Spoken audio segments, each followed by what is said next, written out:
Patay ang dalawang lalaki sa magkahiwalay na insidente ng pamamaril sa Quezon City.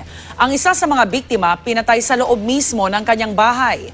Narito ang unang balita ni Jay Sabale.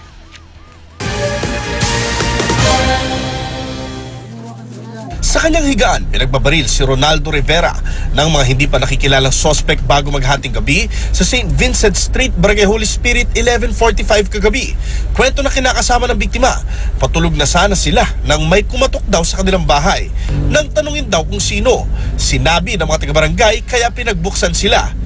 Dalawang lalaki na nakasombrero at may takip ang muka ang pumasok at walang kaabog-abog na pinagbabaril si Rivera.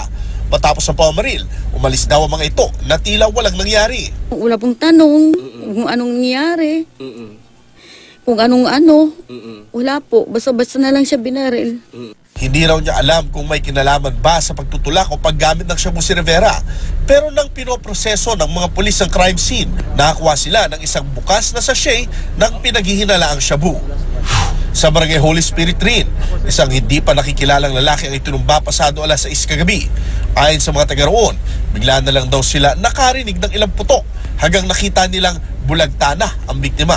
Hindi raw ito residente doon, bagamat ilang beses na nila itong nakitang aaligi-aligid sa lugar. Wala namang gustong magsalita kung may nakakita sa bumaril. Bagamat blanco ang QCPD sa dalawang insidente ng pamamaril, patuloy raw ang kanilang investigasyon dito.